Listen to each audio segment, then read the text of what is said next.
The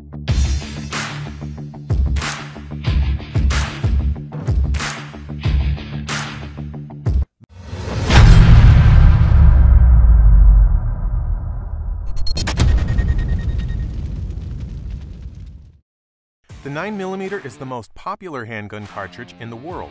Just about every major gun manufacturer produces various types of 9mm handguns, making it tough to pick out the best 9mm for your personal use. 9mm handguns are a good choice for firearms to keep securely in either your car or next to your bed. These type of guns can be sure to be trusted for use to defend you for years in the future. Before you purchase a firearm, you should consider renting it first to be sure that you can handle the gun correctly. That way you know you are getting the best 9mm handgun for you. Any of the following guns on our best 9mm gun review are good and reputable options. In this post, we will be looking at the very best 9mm handguns in today's market. You can rest easy knowing that your choice in firearms will keep you safe and bring you security for many years. Tell us in the comment area below what you think of our top 9mm handgun list. HK VP9 striker-fired handgun. In development for more than 4 years, the VP9 is the product of thousands of hours of research and testing, aimed at giving you the finest striker-fired handgun on the market.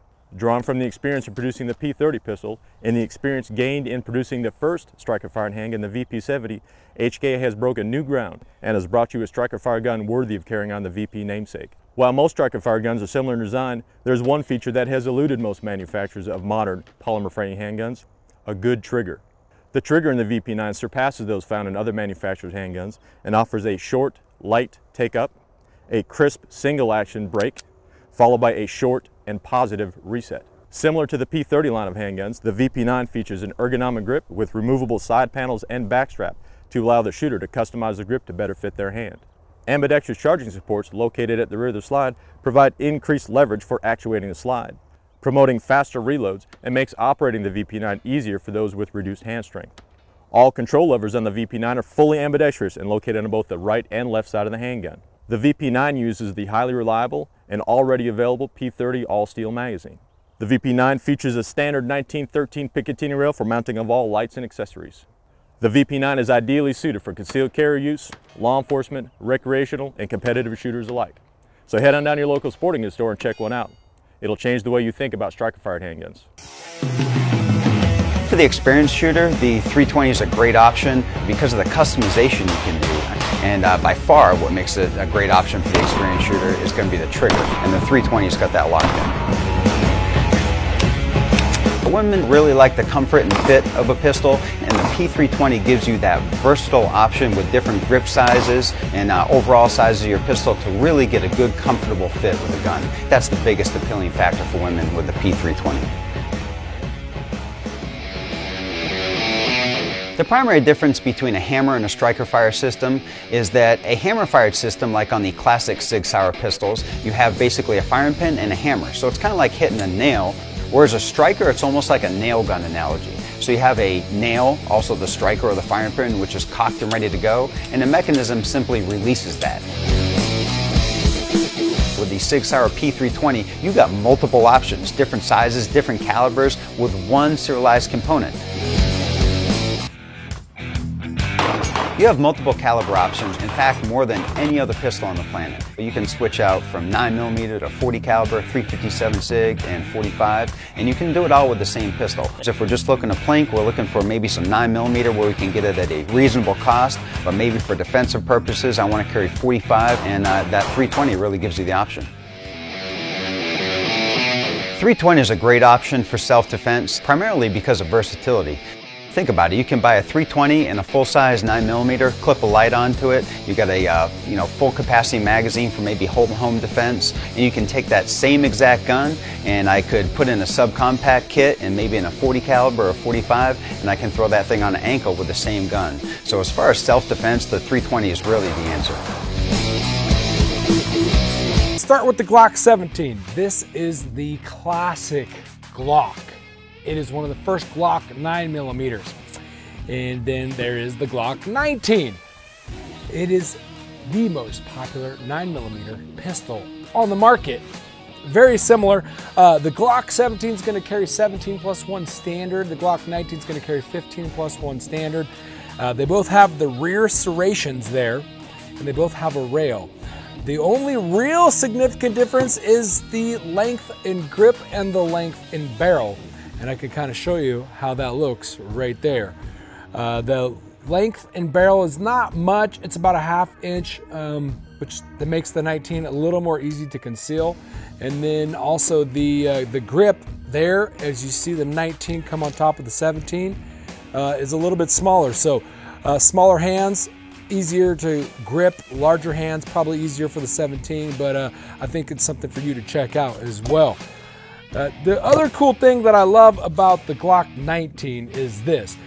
If you're getting yourself a duty holster or a military holster, which both of these are designed and work well for law enforcement and for military, the Glock 17 has the holster right here. And it fits perfect. You can also throw a red dot or a light on there. That's the rapid force, it's the level 3 retention.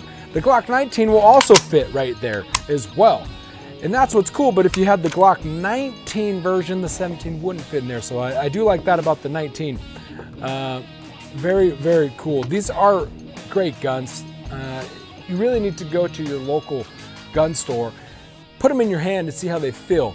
And then if you can find a range that will let you check them out and borrow them and shoot them, check that out too.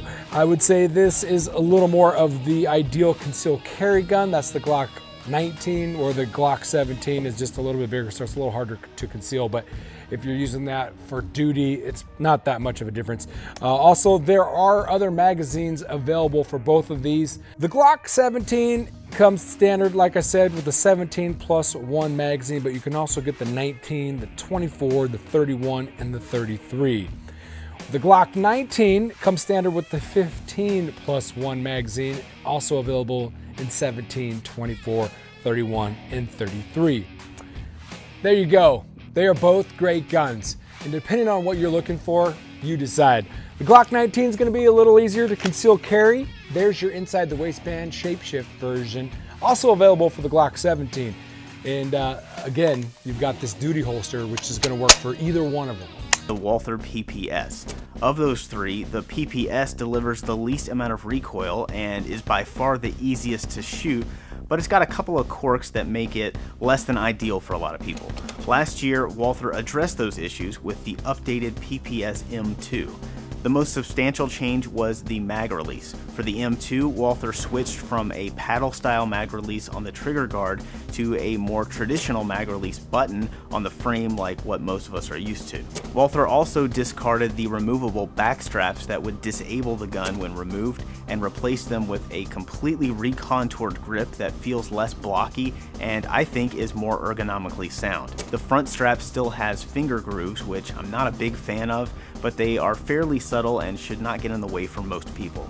I was glad to see that my favorite feature from the original PPS remained on the M2, and that is the striker indicator. When the trigger is pulled, the little rod protrudes from the back plate on the slide. This is so you can put your thumb on the back of the slide when you reholster, and if something were to catch your trigger, like a drawstring or a piece of your shirt, the striker indicator would poke you in the thumb to let you know that something's wrong before you get an unexpected bang. A large percentage of unintentional discharges occur when reholstering the gun, and this feature goes a long way toward preventing that if you take advantage of it. Another feature that sets apart the M2 from its competitors is the magazines. Walther makes 6-round flush-fitting mags and 7- and 8-round extended magazines.